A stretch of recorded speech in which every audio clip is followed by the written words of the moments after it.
Bonjour, nouvelle chronique. Dans cette vidéo, on va revenir sur l'actualité brésilienne, notamment le fait que le 19 novembre dernier, deux agents de sécurité employés par Carrefour, deux hommes blancs, ont battu à mort un client, un homme noir. Le meurtre a déclenché d'énormes manifestations dans tout le pays, y compris dans d'autres villes à l'international. Et très vite, Carrefour va devenir le symbole du racisme au Brésil. Donc on va faire cette vidéo pour s'interroger sur pourquoi c'est spécifiquement ce meurtre, cet événement qui va mettre le feu aux poudres et pourquoi cela joue sur beaucoup d'enjeux qui sont en fait présents dans cette affaire. En gros, on va tracher Carrefour pendant toute la chronique, juste pour vous faire un résumé. Donc comme je l'ai dit, il y a énormément d'éléments en jeu. Tout d'abord, un des deux agents de sécurité est en fait un policier militaire. Il est flic et on ne le paye pas assez, donc il va faire d'autres contrats à côté, notamment agent de sécurité. Le Brésil est le pays qui possède l'une des polices les plus violentes au monde. En moyenne, la police tue environ 6 personnes par jour. Si vous faites un comparatif avec les États-Unis, la police du Brésil tue 6 fois plus que les États-Unis. Juste pour vous donner un ordre d'idée sur de quoi on parle lorsqu'on parle de violence policière au Brésil. C'est d'autant plus un énorme fléau que ça s'est littéralement aggravé avec l'élection de Jair Bolsonaro. Dans ce taux de meurtre de la police brésilienne, on va choquer personne, c'est une surprise pour personne, 75% des victimes sont des personnes noires. Donc on pourrait me dire, oui, mais il n'était pas en fonction au moment où il y a eu le meurtre devant Carrefour, il n'était pas en fonction, mais il est formé en tant que policier au Brésil et la police du Brésil est formée à tuer. Ça, c'est quelque chose qui est documenté. Donc, c'est pas parce qu'il n'est pas en heure de travail qu'il laisse idéologie, manière de réagir, racisme et préjugés au placard. Donc, forcément, le fait qu'il soit policier de métier va ressortir dans l'affaire. Premier élément à comprendre. Deuxième élément de l'affaire est forcément le plus évident, la victime est noire. Le Brésil a un racisme très particulier. On va passer quelques minutes juste à revenir sur c'est quoi la spécificité du racisme au Brésil? Déjà, il faut savoir que le Brésil est le dernier pays au monde à avoir aboli l'esclavage.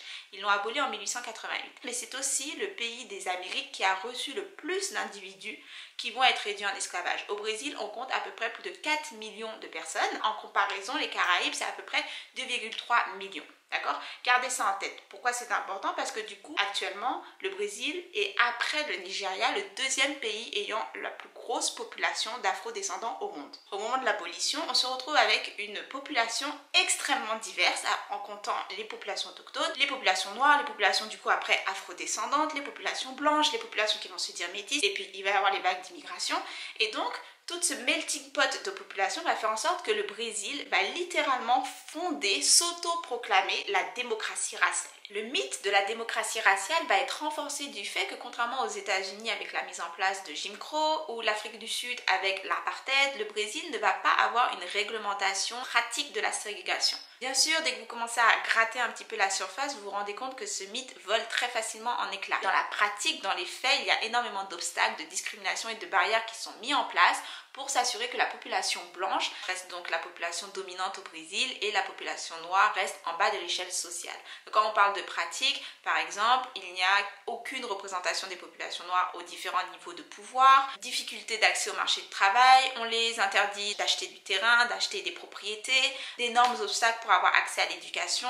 Par exemple, il y avait une loi pendant une centaine d'années qui empêchait toute personne analphabète de voter. Or, on savait pertinemment que la population majoritairement illettrée, c'était la population noire, puisque c'était la population qu'on empêchait d'avoir accès à une éducation. Après la Seconde Guerre mondiale, l'UNESCO, par exemple, a s'intéressé, ok, qu'est-ce qui fait en sorte que, soi-disant, le Brésil aurait cette fameuse harmonie des populations? Et dès les premiers rapports qui sortent, l'UNESCO dit, en fait, c'est de la poudre aux yeux. La société brésilienne est tout ce qu'il y a de plus structurellement, racialement hiérarchisé. Bien sûr, ce mythe va également être dénoncé par énormément de résistance sur le terrain. On a des organismes et des groupes de défense des populations noires qui vont se créer, comme Frente Negra, Unified Black, et je tiens à préciser, ce sont d'énormes manifestations qui vont prendre la rue pendant une période politique où c'est la dictature au Brésil.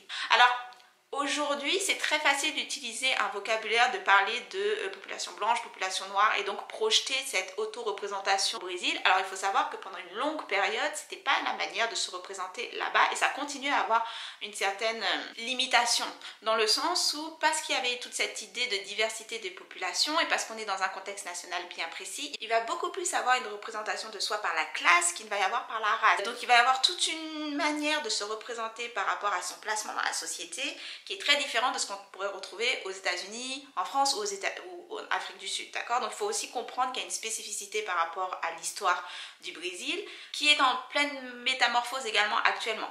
Fin de la parenthèse, mais c'est quand même assez particulier. Je pense que je ferai une vidéo là-dessus que je vous mettrai en commentaire lorsqu'elle existera. Donc je sais qu'on s'est un peu éloigné du Carrefour, mais il faut vraiment comprendre dans quel contexte Carrefour va s'installer lorsqu'il ouvre sa franchise au Brésil. Parce qu'il faut savoir, donc comme j'ai dit, il va y avoir des avancées sociales grâce aux résistances et aux manifestations.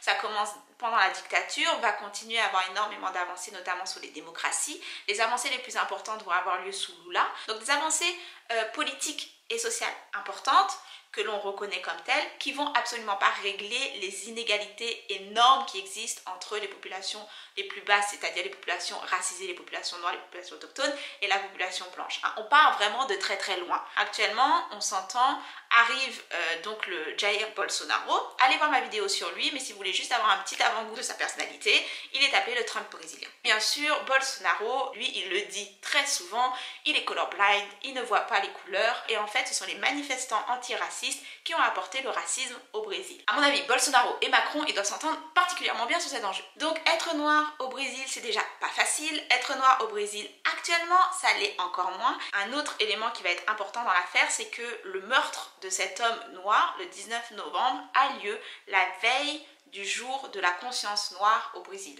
Le jour de la conscience noire, c'est le 20 novembre. C'est un jour de commémoration nationale. C'est un jour qui a été choisi spécifiquement parce que c'est le jour où on va mettre à mort Zumbi. Zumbi qui était un esclave qui s'était évadé. Donc il est capturé malheureusement et le 20 novembre, il est torturé, décapité et sa tête est mise sur un pic en place publique, d'accord? Donc il va devenir le symbole de ces mouvements de résistance et ces mouvements de libération des esclaves. Et donc littéralement le 20 novembre, qui est cette journée de commémoration par rapport aux violences qu'ont subi les populations noires et qu'elles continuent de subir au sein du Brésil, la veille, vous avez ce meurtre qui a lieu devant le Carrefour par deux hommes blancs sur un homme noir. Donc vous avez tout ce contexte et vous pourriez me dire, comme j'en ai vu pas mal dans les commentaires, ok, c'est vraiment atroce ce qui est arrivé et on comprend à quel point c'est difficile actuellement c'est difficile depuis un bon moment d'être noir au Brésil, mais est-ce que Carrefour est vraiment responsable puisque techniquement ils avaient juste employé un sous-traitant et depuis ils l'ont renvoyé? Est-ce qu'on n'est pas en train de faire une association un peu trop forcée sur Carrefour par rapport à ce qui s'est passé? Et c'est là qu'on va tracher Carrefour pour le reste de cette vidéo. En fait, Carrefour est un multirécidiviste en termes de violence, notamment autour de l'enjeu racial au Brésil. Donc déjà en 2009, vous avez le cas d'un homme noir qui va être battu par des agents de sécurité de Carrefour qui vont l'accuser d'essayer de voler une voiture.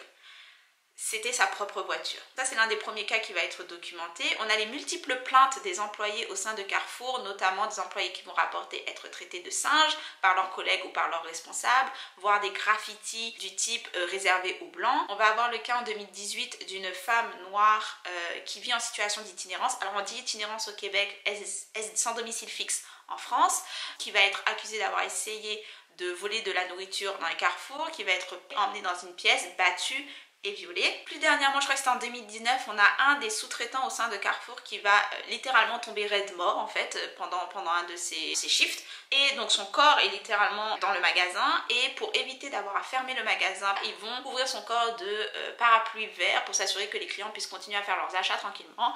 Et le corps va rester là pendant plusieurs heures. Donc littéralement, on a une culture d'entreprise de merde. Mais au-delà du problème de traitement des employés et de la culture d'entreprise, vous avez aussi, et ça c'est très important de comprendre, Carrefour s'implante dans un écosystème qui fonctionne déjà d'une certaine manière.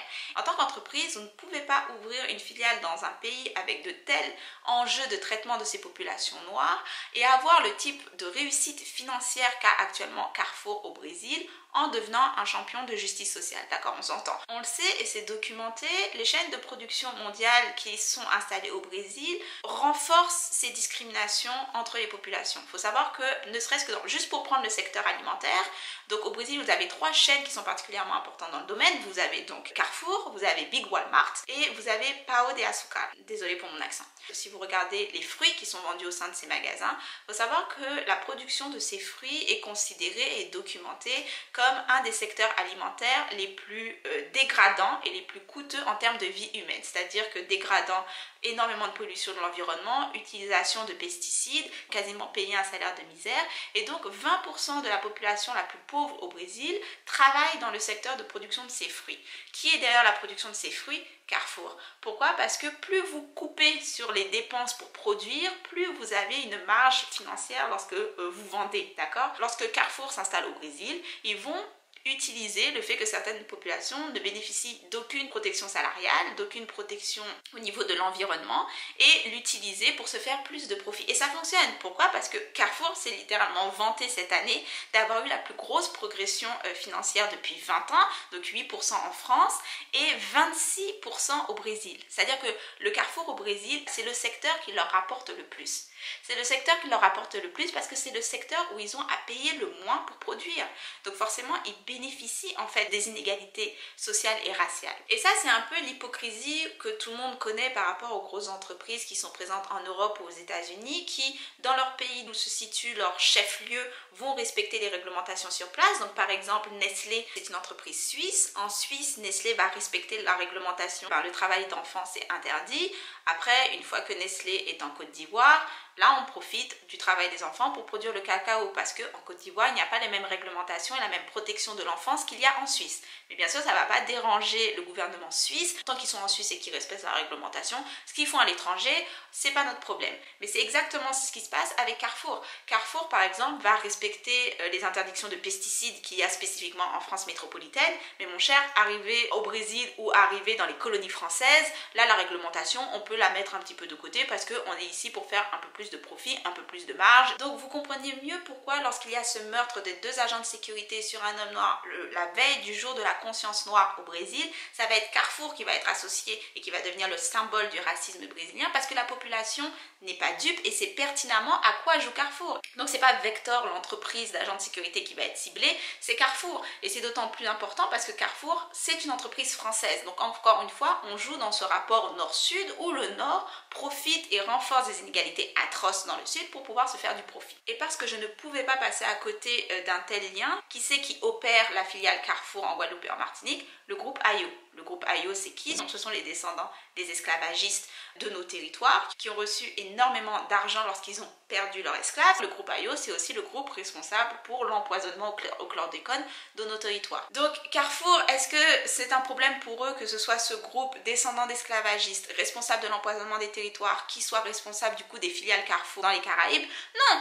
Pas du tout, parce que ça rentre dans la manière de fonctionner de Carrefour. Vous ne pouvez pas prendre le contexte politique social du Brésil et la part très importante des entreprises mondiales telles que Carrefour dans ce maintien des inégalités et des discriminations et être étonné qu'il y ait des manifestations monstres contre Carrefour. Donc, il faut vraiment comprendre que Carrefour est dans la sauce en fait, parce qu'on s'entend, c'est pas une entreprise qui fait de la justice sociale, hein. C'est une entreprise qui profite des inégalités sociales, sauf que ça le fait moyen au niveau marketing, et donc il va y avoir tout un tas d'initiatives pour essayer de redorer un petit peu le blason de Carrefour. Et donc vous avez ce type d'initiative marketing, c'est-à-dire que c'est littéralement une pub qui vous crache à la figure, qui vous dit oh, ok, on vous a empoisonné vous et vos descendants sur 100 ans et on a empoisonné vos territoires, fait en sorte d'enrichir le groupe qui a mis en esclavage vos ancêtres, mais regardez, vous pouvez aller trouver des petits producteurs locaux, vous n'êtes pas contents. On a en plus le tokenisme de base primaire, donc si ça vous intéresse, j'avais fait une vidéo sur le colorisme et comment le colorisme permet aux light skin comme moi par exemple d'avoir le privilège d'utiliser leur proximité à la blanchité pour littéralement se laisser instrumentaliser contre les luttes antiracistes. Donc c'est vraiment du tokenisme à bas, mais fait avec une subtilité, mais moins 150. C'est-à-dire que un éléphant dans un magasin de porcelaine bourré a plus de subtilité que cette pub, d'accord? Mais c'est sûr qu'il va y avoir de plus en plus de ce marketing de base, parce que moins leur image est jolie, moins ils peuvent faire de profit, et puis on s'entend, le profit c'est le cœur de Carrefour, c'est le cœur de ce type d'entreprise. Donc voilà, c'était une petite vidéo rapide pour parler de ce qui se passait actuellement au Brésil parce que comme d'habitude j'étais extrêmement frustrée par la couverture médiatique française, d'autant plus parce que Carrefour est une entreprise française, donc il devrait y avoir une analyse de fond qui pousserait un peu plus la population à se rendre compte de ce qui se passe dans les pays dits du Sud, fait des entreprises européennes et notamment des entreprises françaises. Donc j'espère que cette vidéo vous a plu. On se retrouve à la prochaine fuckerie raciste, ce qui veut dire qu'on se retrouve probablement dans pas longtemps, hein, parce qu'on ne nous laisse pas nous reposer 5 secondes. J'espère que vous allez bien sinon et que cette vidéo vous sera utile en tout cas. Bye!